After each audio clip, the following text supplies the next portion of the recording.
नाम था नथु और उसकी पत्नी का नाम था माया। ये कहानी राजस्थान की है।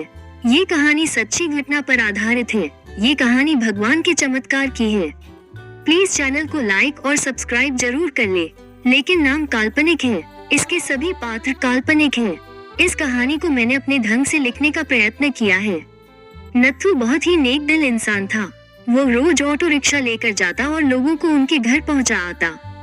उसका व्यवहार एक छोटे बच्चे से लेकर बड़े बुजुर्गों सभी व्यक्तियों से बहुत ही अच्छा था। अपने मधुर व्यवहार के कारण लोग उसे पहचानने लग गए थे। रात के 1 बजे भी किसी ने अगर आवश्यक कार्य से बाहर जाना होता तो वो बेचारा 1 बजे भी उठ जाता। किसी भी लोगों को मना करने की उसकी आदत नहीं थी।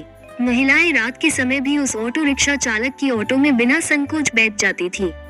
वो था इतना नेक दिल इंसान, सभी गांव के लोग उसको बहुत ही प्यार करते थे।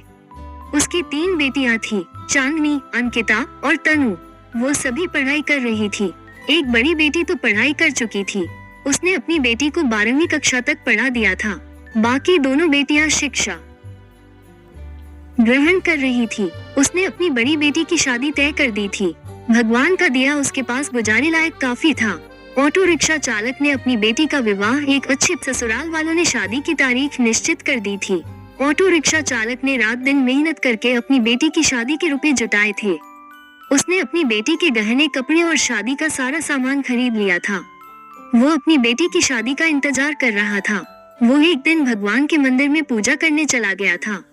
वो मंदिर में पूजा कर कहने लगा कि हे भगवान, मेरी बेटी की शादी जल्दी ही होने जा रही है। अपनी बेटी की शादी का सामान खरीदने में मुझे कभी कोई कमी नहीं आई। दया से सब कुछ ठीक चल रहा है। सारा सामान भी आ गया है। खाने पीने का सारा सामान भी आ चुका है। शादी के 2-3 दिन रह गए थे।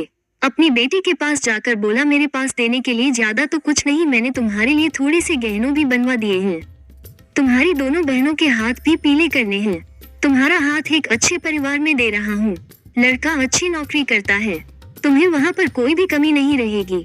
बेटा, लड़की तो पराया धन होती है। उसे तो एक न एक दिन ससुराल जाना ही पड़ता है। बेटा, निराश ना हो। आज मैं तुम्हें एक शिक्षा दे रहा हूँ। अपने ससुराल में बड़ों का सम्मान करना, अपने सास ससुर की खूब सेवा करना। मैं तुझे ये सीख दे रहा हूँ। बड़ों की आज्ञा का पालन करना, अपने सास ससुर को ही अपने माता पिता समझना। तुम्हें मैंने 12वीं तक की शिक्षा दी है और सिलाई भी सिखा दी है। तुम्हारे ससुराल वाले अगर तुम्हें नौकरी करने देंगे तो करना, वरना नहीं। हमारी मान मर्यादा का ख्याल रखना बेटा। लड़की ससुराल में अपने सद्गुणों से सभी को अपना बना लेती है। सास ससुर तुझे डांट डपट करे तो सोच लेना तुम्हें तुम्हारे अपने माता पिता डांट रहे हैं। मेरी इज्जत का सम्मान करना। अपनी बेटी को समझाने लग गया था। समझाते समझाते उसकी आंखों में आंसू आ गए थे। घर में शादी का माहौल था। घर में रिश्तेदारों का तांता लग गया था। दिन को सभी लोग आ जाते थे। आप लोग सभी मेरे चैनल को सब्सक्राइब कर लिए, इसके लिए आप सभी को बहुत बहुत धन्यवाद। किसी को क्या पता था कि होनी तो कोई और ही खेल खेल रही थी। शायद वो उसकी परीक्षा ले रही थी। शादी के केवल 3 दिन बचे थे। रात को ऑटो रिक्शा चालक के घर में भयंकर आग लग गई। सभी लोग सो रहे थे। रात को उनका सारा घर आग की लपटों की चपेट में था। उनके घर की छोटी बेटी अंकिता पानी पीने के लिए उठी। उसने देखा चारों ओर धुआं ही धुआं था। उसने दौड़कर अपने माता पिता को जगाया। तीनों बेटियां चिल्लाने लगी, आग आग, कोई हमें बचाओ। बड़ी मुश्किल से रिक्शा चालक ने पिछली बालकनी से जाकर एक डंडे के सहारे बालकनी से निकलने की कोशिश की। घर के सभी सदस्य बाल बाल बचे, लेकिन घर का सामान आग की लपटों में खाक हो गया था। शादी का सारा सामान जलकर नष्ट हो गया था। चांदनी भी बेहोश हो गई थी। दोनों बहनें भी चक्कर खाकर गिर पड़ी थी। चांदनी को थोड़ा थोड़ा होश था। लोगों ने उन सबको बड़ी मुश्किल से बाहर निकाला। थोड़ी देर पहले जहाँ खुशियाँ छा रही थी, वहाँ का दृश्य देखा भी नहीं जा सकता था। जो भी देखता उसकी आंखों से आंसू निकलते। बेचारा अब क्या करेगा? बिना शादी के ही बेटी रहेगी। दुल्हा तो अब उसे ब्याहने से रहा। कुछ लोग तरह तरह की बातें करते। जितने मुंह उतनी बातें। चांदनी दौड़ी दौड़ी अपने पिता के पास जाकर बोली, पापा आप निराश न हो। आपने इतनी मेहनत से मेरी शादी के लिए रुपया जोड़ा था। पापा आप जरा भी चिंता मत करो। मेरी किस्मत में यही लिखा था। आप निराश न हो। मुश्किल की इस घड़ी में हमें कमजोर नहीं पड़ना है। मैं आपका बेटा नहीं हूँ तो क्या हुआ? आपने बेटों की तरह हमारी परवरिश में कोई कमी नहीं रखी। हम तीनों बहनों को वो सब कुछ दिया जो आपसे बन पड़ा। तब तक दोनों बहनें अंकिता और तनु भी उठ गई थी। वो भी अपने पापा के पास जाकर खड़ी हो गई। पापा, हम सब आपकी ताकत हैं। हम तीनों आपकी बेटियां नहीं बेटे हैं। आज से हम भी आपके साथ कमाएंगे। चांदनी बोली, पापा, अगर वो लड़का जिसे आपने मुझे शादी के लिए चुना है मुझसे सच्ची मोहब्बत करता होगा तो ये सब देखकर भी शादी के लिए इनकार नहीं करेगा। मैं भी उससे खुशी खुशी स्वीकार करूंगी। आप जरा भी चिंता मत करो। उन तीनों ने मिलकर अपने पापा को उठाया। मोहल्ले के सारे लोग इकट्ठा हो गए थे। सब आपस में कह रहे थे कि ससुराल वालों को वो क्या कहेगा। जो भी आता शोक व्यक्त करके चला जाता। नथु के घर के पास लोगों का तांता लग गया था।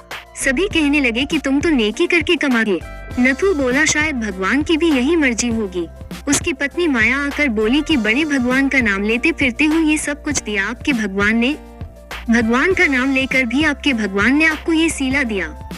इस घर में भगवान का नाम कभी मत लेना।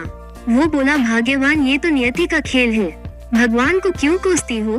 तीनों बेटियों ने बड़ी मुश्किल से अपनी माँ को संभाला। किसी ने प्रेस में खबर कर दी। अगले दिन समाचार पत्र में आ गया कि नथुराम का घर जलकर स्वाहा हो गया। दूसरे दिन जब लोगों ने देखा, ऑटो रिक्शा चालक नथु का घर आग की लपटों में जलकर पल भर में नष्ट हो गया था। उसकी बेटी की शादी को कुछ ही दिन रह गए थे। बेचारा अपनी बेटी की शादी कैसे करेगा। जिस किसी ने भी सुना वो आए बिना ना रह सके। जितने भी लोग उसको जानते थे सबके सब आकर न जाने क्या क्या लाए। उसका घर उपहारों से भर गया। कोई जेवर लाया, कोई कपड़े, कोई राशन, कोई रुपए। जिन सभी नेताओं ने सुना सभी ने नथुराम की सहायता की। वो था ही इतना नेक इंसान। उसकी बेटी की शादी को भला कोई क्यों नहीं आता। शाम तक उसके घर में ना जाने कितने रुपए इकट्ठे हो चुके थे।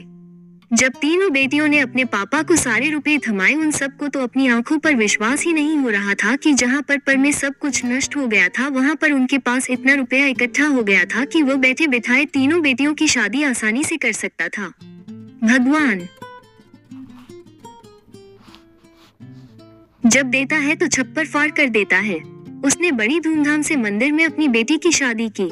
लोग आपस में कह रहे थे कि इस नेक दिल इंसान की सहायता भगवान क्यों नहीं करते।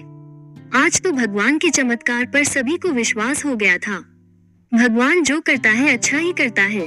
नथुराम की पत्नी आकर बोली, मुझे माफ कर देना। गुस्से में भगवान के लिए ना जाने क्या क्या अपशब्द कह गई। तीनों बेटियां मुस्कुराकर अपनी माँ को देख रही थी। थोड़ी देर पहले जहाँ पर रुदन था वहीं पर सभी के चेहरों पर खुशी झलक रही थी। भगवान की माया प्रबल है। वो इंसान की कड़ी से कड़ी परीक्षा लेने में कोई कसर नहीं छोड़ता। नथुराम और उसकी बेटियों ने मुसीबत की घड़ी में मिलकर एक दूसरे का साथ दिया। अपने हौसले को डगमगाने नहीं दिया। उसकी बेटियों ने एक बेटे की तरह अपने पिता के विश्वास को ठेस नहीं पहुंचने दी। भगवान ने रातों रात छप्पर फाड़कर उसकी सहायता की। वो बोला, इतने रुपये इकट्ठे हो गए हैं जिससे मैं तुम तीनों की शादी भी आसानी से कर सकता हूँ। ये कहानी अच्छी लगी तो प्लीज चैनल को लाइक और सब्सक्राइब और शेयर जरूर कर ले। जय श्री राम जरूर लिखे।